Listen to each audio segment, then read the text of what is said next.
திமுகவை பலப்படுத்தும் வகையில் கட்சியின் மாவட்ட செயலாளர்கள் எண்ணிக்கையை 65ஆக உயர்த்த அக்கட்சி தலைமை திட்டமிட்டுள்ளது. மேலும் ஒரு மாவட்டத்திற்கு 2 செயலாளர்களை நியமிக்க திமுக மேலிடம் முடிவெடுத்துள்ளதாக வெளியான தகவலை தொடர்ந்து அப்பதவியை கைப்பற்ற திமுகவினரிடையே கடும் போட்டி நிலவுவதாக கூறப்படுகிறது. இது தொடர்பான கூடுதல் தகவல்களை எமது செய்தியாளர் ராமச்சந்திரனிடம் கேட்கலாம். வணக்கம் ராமச்சந்திரன், திமுகவில் புதிய மாவட்ட செயலாளர்கள் நியமனம் எப்போது நடைபெறும்? அதே போல கட்சியை பலப்படுத்தும் வகையில் திமுக மேற்கொண்டு வரும் நடவடிக்கைகள், புது திட்டங்கள் என்னென்ன?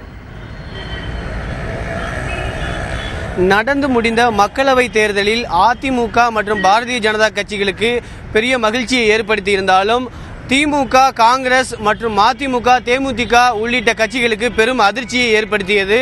குறிப்பாக திமுக தமிழகத்தில் போட்டியிட்ட 35 நாடாளுமன்ற தொகுதிகளிலும் படும் தோல்வியை சந்தித்தது.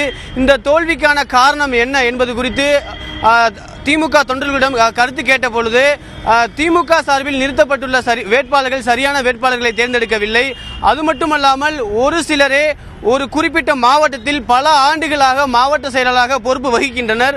அது மட்டுமல்லாமல் திமுகவின் முன்னாள் தென்மண்டல அமைப்பு செயலாளர் மு க அழகிரி கட்சிக்கு எதிராக செயல்பட்டது. திமுக சார்பில் நிறுத்தப்பட்டுள்ள வேட்பாளருக்கு அந்த கட்சியின் மாவட்ட செயலாளர் ஒத்துழைக்காதது போன்ற பல்வேறு காரணங்கள் முன்வைக்கப்பட்டது, திமுக தரப்பில் தெரிவிக்கப்பட்டது.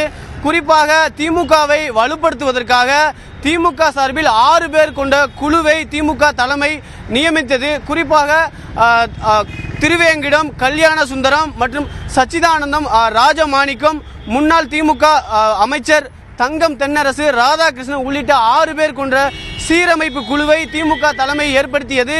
இந்த சீரமைப்பு குழு தமிழகம் முழுவதும் கலந்து ஆலோசித்து 150 பக்க அறிக்கையை சமீபத்தில் திமுக தலைவர் கருணாநிதியிடம் தாக்கல் செய்தது. குறிப்பாக தற்பொழுது திமுகவில் உள்ள 34 மாவட்ட செயலாளர்களை 65ஆக பிரித்தால் திமுக நிர்வாக ரீதியாக எளிமைப்படுத்துவதற்கும் பலப்படுத்துவதற்கும் வசதியாக இருக்கும் என தனது அறிக்கையை அவர்கள் தாக்கல் செய்தனர்.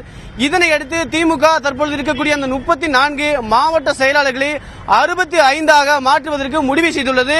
இந்த ஒவ்வொரு மாவட்டம், அதாவது சென்னை, மதுரை, திருச்சி போன்ற மாநகராட்சி உள்ள மாவட்டங்களை 4ஆக பிரிப்பதற்கும் மற்ற மாவட்டங்களை 3ஆகவும் 2ஆகவும் பிரிப்பதற்கு திமுக முடிவு செய்துள்ளது. சென்னை மாநகரை பொறுத்தவரை திமுகவின் தலைமையிடம் அமைந்துள்ள சென்னை மாநகரை பொறுத்தவரை சென்னையை 4ஆக பிரிப்பதற்கு திமுக முடிவு செய்துள்ளது. சென்னை வடக்கு பகுதியில், அதாவது மாதாவரம், திருவொற்றியூர் மற்றும் திருவள்ளூர் உள்ளிட்ட பகுதிகளை உள்ளடக்கிய பகுதிகளுக்கு கடும் போட்டி நிலவுகிறது. இந்த பதவியை கைப்பற்றுவதற்கு 2 பேர் போட்டி நிலவுவதாக தெரிகிறது. குறிப்பாக திமுகவின் முன்னாள் அமைச்சர் KBB சாமி அவர்களுக்கும், அதே போல திமுக சார்பில் வடசென்னை நாடாளுமன்ற தொகுதியில் வேட்பாளராக நிறுத்தப்பட்டிருந்த கிரிராஜன் அவர்களுக்கும் போட்டி நிலவுகிறது. அதே போல திமுகவின் சென்னையில் இருக்கக்கூடிய கிழக்கு பகுதிக்கு 2 நபர் போட்டி நிலவுவதாக தெரிகிறது. குறிப்பாக ராயபுரம், துறைமுகம் உள்ளிட்ட பகுதிகளை உள்ளடக்கிய கிழக்கு பகுதிக்கு ஏற்கனவே திமுகவின் வடக்கு மாவட்ட செயலாளர் பொறுப்பு செயலாளராக இருக்கக்கூடிய ஆடி சேகர் அவர்களுக்கும், ஏற்கனவே RK நகர் தொகுதியின் சட்டமன்ற உறுப்பினராக தேர்ந்தெடுக்கப்பட்ட சேகர் பாபு அவர்களுக்கும் போட்டி நிலவுவதாக தெரிகிறது. அது மட்டுமல்லாமல் திமுகவின் சென்னைக்கு தெற்கு மாவட்டத்திற்கு 2 நபர் போட்டி நிலவுவதாக தெரிகிறது.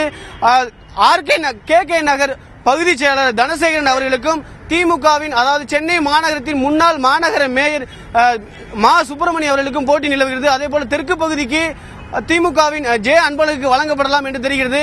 குறிப்பாக திமுகவில் வருகின்ற சில வாரங்களில் அமைப்பு மற்றும் நகராட்சிகளுக்கு அமைப்பு ரீதியாக தேர்தல் நடத்தி ஒவ்வொரு மாவட்டத்திற்கும் 100 பேர்களை புதியவர்களை உள்ள கட்சியில் இணைப்பதற்கு திமுக தலைமை முடிவு செய்துள்ளதாக தெரிகிறது. அது மட்டுமல்லாமல் ஏற்கனவே திமுகவின் இளைஞர் அணியில் இருந்து, அதாவது 40 வயதுக்கு தாண்டியவர்கள் அனைவருமே மற்ற கட்சியில் இருக்கக்கூடிய மற்ற பிரிவில் இருக்கின்றன. அவர்களுக்கு இந்த புதியதாக உருவாக்கக்கூடிய அந்த மாவட்ட செயலாளர்களாக நியமிப்பதற்கும் திமுக முடிவு செய்துள்ளதாக தெரிகிறது.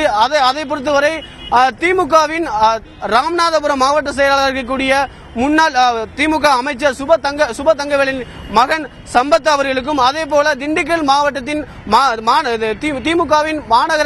திமுகவின் மாவட்ட செயலாளர் இருக்கக்கூடிய பெரியசாமியின் மகன் செந்தில் அவர்களுக்கும் வழங்கப்படலாம் என்று எதிர்பார்க்கப்படுகிறது. முதலில் அமைப்பு ரீதியாக தேர்தல் நடத்தி நகரம் மற்றும் பேரூராட்சிகளுக்கு திமுகவில் புதியதாக 100 புதிய உறுப்பினர்களை சேர்த்து அதற்கு பிறகு போட்டியின்றி இந்த 65 திமுகவின் மாவட்ட செயலாளராக நியமிப்பதற்கும் திமுக தலைமை முடிவு செய்துள்ளதாக தகவல் வெளியாகியுள்ளது. விக்ரம்.